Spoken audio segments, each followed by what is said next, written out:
NNRG.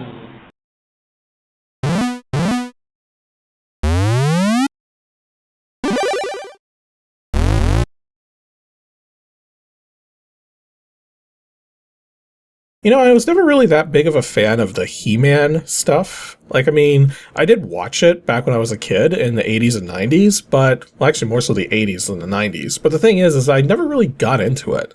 Like, I just watched it because it was one of those cartoons on television. But, yeah, I don't know why it never really appealed to me. But, anyways, I guess here we are looking at Masters of the Universe, the movie, the game. So anyways, let's start it up here. We got a tape file, so auto start that. Masters of TV, or TU. Oh, you're right, yeah, TU, because the universe, not TV. Okay, so we got an intro here with no music. Okay. I mean, like, we got the color effects on the text and everything, but this is, again, there's no audio. Okay, well, let's move on from here. So, spacebar usually clears it all. Unlimited lives, unlimited energy, unlimited time. We don't need to He-Man cheat. Let's just get to it. Okay, so we got our title, Bouncing In, Masters of the Universe. There's the sound effects we were missing. So, obviously copyright Mattel, also Gremlin Graphics, seen them before. So, I'm guessing we just push a button to start. Yep. Oh, we're already into it. And we're already getting shot, holy jeez. Okay, no time to acclimate. So, I've got typical directional controls. So it looks like it takes a moment to change directions, which is interesting. And, oh, I shoot. Okay, this is not a sword game. This is a shoot everything game. Okay, what are these things in the air like going after me? Holy jeez, it's like everything's out to kill me. Like, I mean, is this how it goes in the movie? Is everything out to kill He-Man in the Masters of the Universe movie? Oh, this just came up for some reason. He-Man, I'm picking up signals from Eternian equipment at the scrapyard. I think it's Skeletor's men. Okay, meet me there. Hurry. Okay. So yeah, I know Skeletor's like the main bad guy, so let's just move on from this screen. Okay, that does... Whoa, why would it just start me in the middle? That's weird. Why would you... It like started me in the middle of the screen instead of at the edge that I came in from. Okay, well, let's try going this way. And again, starts me in the middle. So, I'm guessing we're trying to make our way to some location, but I don't know where to go. Like, okay, that's weird. I came in, I exited right, and entered a screen where there's no entrance to the left. This game doesn't make any sense in terms of actual positions. I mean, there is a left entrance right here. If I go back this way, do I go back to... Well, I don't know. Especially given the fact that if we go down here... No, this is... No, or maybe it... I don't remember there being an intersection like this. Is this game just randomly placing me places that it wants to? Like, this screen's not even the same color now. Oh, I found swords. I got my health back. At least I'm pretty sure that's health at the bottom there, with the sword icons. Yeah, I'm not entirely certain... Oh wait, got more swords. Okay, hopefully the swords are not a limited resource. Like, maybe I'll be able to come back to them in the future. I'm just trying to survive here.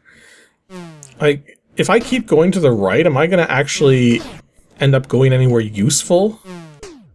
Or am I just gonna keep repeating the same screens? Like, it's hard to tell where I am, where I've been. This doesn't make any logical sense. Oh wait, I see a ladder. Can we go up this ladder? We can. But it doesn't actually go anywhere. What's the point? What's the point of having a ladder to the top of a building if you're not allowed to go on top of the building? Like, why? Why would you... Oh, now we've got a dead end. What is with this game? This game feels like Berserk, just even more frenetic. Okay, wait a minute. I think I've actually found a loop here. Because if I go right on this screen, I end up at this T intersection. I come back here, I end up at this T intersection. I keep going, it repeats forever. So there's clearly some kind of logic to where you can go. It just doesn't make a lot of sense. Not to mention, if I go back the way I came... Okay, this time it actually did work. Can I go in this door? No, that's just for show. I mean, maybe the point is that we need the manual to know where we're supposed to go. And without the manual, we're just going to wander aimlessly. Wait. Shouldn't I be dead there? Oh no, wait, there's an 04 on my thing that just went down to a... Or, it was an 05. And now it's an 04. So we do at least have extra lives. So we got like 4 swords per life? This is a very weird way to do a health bar. You know, I only just became cognizant of the fact that we've got a time limit. I mean, it's a long time limit, but I don't like the fact that there's a time limit for this game. Because I don't have a clue where I'm going. Oh, you know what else? I just realized I can just hold the fire button down and I just keep firing forever. You know, that's good. That means I don't have to constantly mash. But you still can only have one shot on the screen at a time, so that doesn't help. I mean, the trick here is to just keep moving. So long as you keep moving, you're far less likely to take any damage. But the problem is, I don't know where to go. Like, does the color change mean I'm actually making progress? Oh, wait, I think I ended up somewhere. He-Man, no sign of the key at the graveyard, but Gwildor has traced it to an electronics shop called Charlie's. It's just called Charlie's. Meet me there, hurry. We're running out of time. Well, yeah, I know that now, but did I actually go anywhere meaningful? I guess that was the location I was supposed to go to? Because it just sort of ends there. So I guess now I gotta find an electronics shop. But how am I supposed to find an electronics shop in this mess? It's just blue and cyan enemies all over the place. Like, they're originally just blue, and now we got cyan ones in the mix. I mean, there's probably some kind of logic to how this works, but I don't have a clue what that logic is. Again, I could go look up the manual. Oh wait, I just found a chord. Okay. I've never seen the Masters of the Universe movie, but I understand that music is a heavy theme in that I was about to say musical. Heavy theme in that movie. So my guess is that these chords are like things that we need to find in order to beat the game or something? Maybe? Oh, we got a door right here. No, I can't go in that door. Yeah, I'll go look up the manual once we've, like, burned our lives or run out of time or something. But, oh, we have found something interesting. We got a pathway here. I'm gonna follow the path. Maybe it'll... Okay, we're definitely in the graveyard now. So the question is where do I gotta go? Oh no, wait a minute. The graveyard was where we weren't supposed to go. Because we were supposed to go to How was I supposed to get that sword? Okay, I was able to get that one. Wait a minute. There wasn't a sword there. But when that one disappeared, I am confused. But yeah, it just occurred to me we're actually not supposed to be in the graveyard. We're supposed to go to that electronics store. So how do we get out of the graveyard? Do we just go back the way we came? Oh no, wait, I found my way out. Okay. These maps are so convoluted since you don't leave and enter from parts that make sense. What am I doing here again? There's gotta be some kind of logic to how this map works, but I don't have a clue what that logic is. Wait a minute. Wait a minute. Something interesting just occurred to me. So, just as an example here, if I go off this screen to the left, every single time, it's just going back and forth between these two screens. But now think about it for a second. If we started on this screen here, and we go to the left, what if that's a rotation? Like, what if going to the left is actually rotating us along the map? And that's why the left is now where we came from, and up is going elsewhere. So every time we perform a transition, it's actually turning the screen. But then when it's a T intersection like this, it's like, well, now what? But it seems like these two sections intersect. So this is like actually connected properly. Whereas if we go to the left here... Wait, did that just put us... Okay, left and right both go to the same spot. Where were you, He-Man? Evelyn has the key. She's made her escape across the rooftops. You must come and help us. Okay, so I have to go back to the rooftops now. So I guess that was a place in... Because we found that rooftop entrance before with the ladder. So I guess that's where we got to go back to, is find that ladder again. I don't think I'm that far away from it. But again, the way this map works is very convoluted. Or you know what? Maybe the way this map works is left or right doesn't matter. Because I'm noticing that there generally aren't any exits or entrances up or down. All of the entrances and exits are to the left or right. So maybe the way this works is that each left or right intersection, regardless of which way you go, ends up going to the same place. So it's basically which intersection you're at which determines where you go, as opposed to... Why did I take so much damage there? As opposed to where you are in terms of... I'm having so much trouble trying to elaborate on this. So it's not the specific direction you go off the edge of the map that matters. It's the specific intersection you're at that matters. So going to the correct intersection is how you make progress. And then you go left or right at those intersections to make that progress. That seems to be how it's working here. Oh, look, I found a scrapyard. So it looks like this little technique that I've been doing has actually been working in terms of finding my way through the map. It's just the place I found is not the place I needed to go. And I've left the orange area, so I guess that wasn't where I was supposed to go? So I guess it just begs the question now, what area do I need to go to? Look, there was a sword again! It looks like the swords aren't just placed... They're not fixed positions for the sword power-ups. It seems like the swords just randomly show up every so often. I mean, I'm not complaining because it's helping to keep my health up, but it's still weird. I mean, I don't think it's going to matter at this point. There's only 30 seconds left on the clock, and I got a funny feeling we're not stopping Skeletor. So... 10 seconds left, and everything's gonna go bad. But, hey, you never know. No, wait, we're back at... Oh, we found another chord, though. I mean, I don't think it's gonna help us at this point, but at least we found a couple chords. Yeah, 3 seconds left, we're totally screwed. 2, 1, and 0. Game over. You have failed in your quest to save the sorceress. Skeletor shall rule all Eternia and become master of the universe. Okay, you know what? I'm giving that another shot, because it wasn't until much later I realized what was going on with the map and with the way the different areas were interconnected. So now that I've figured that out, I think I got a shot at this.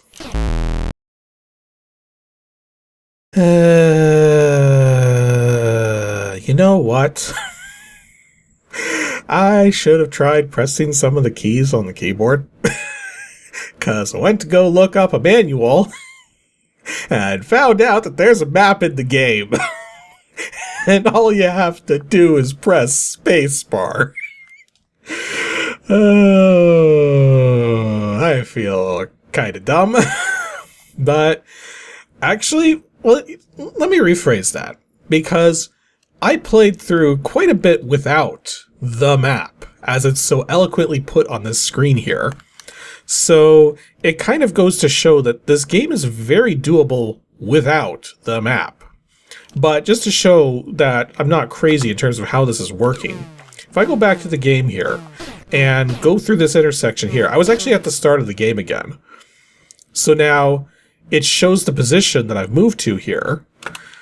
But if we go back to the gameplay, and then we move up here, and we go past this intersection that we were just at, and we keep going up, notice that our position on the map is indeed moving.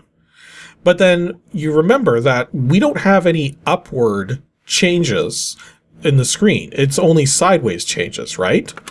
So if we go back to the gameplay here and go down one of these intersections, what you're going to see happen when I pull up the map screen again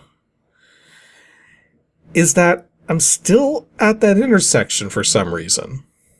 I've done a little more investigating with this map here. This map is weird. In fact, this game is weird. And this map is not working like you might think it should. Okay, so I'm going to go back to the gameplay. Go down this intersection here. So as you can see, we're at an intersection here. So if we move off the screen, and we go back to the map, we're still at that intersection. And if we go off the screen again, and go back to the map, we're still at that intersection. So I'm going to move up here, go all the way up, pull up the map, and you see we've moved up. Okay, so now I'm going to go down. I'll go all the way down to the bottom of this section here. And then once we're at the bottom and I bring up the map, we're at the bottom. Makes sense. Now, I'm going to go back to that intersection. Go through the intersection. And it looks like we're still here. But what do you think's going to happen if I start moving down? I'm sure some of you already know the answer, but watch this. If I start moving down, and then get to another intersection and pull up the map, we've moved left. So, the way this works is so ridiculous. The way this works is every time you go off of an intersection, you're basically changing whether you're going horizontal or vertical. That's it. That's what happens. When you move off the edge of the screen, you rotate the screen. I mean, it's one way to do it, but wow, did that not make a lot of sense at first. Also, I'm like right about to run out of time again.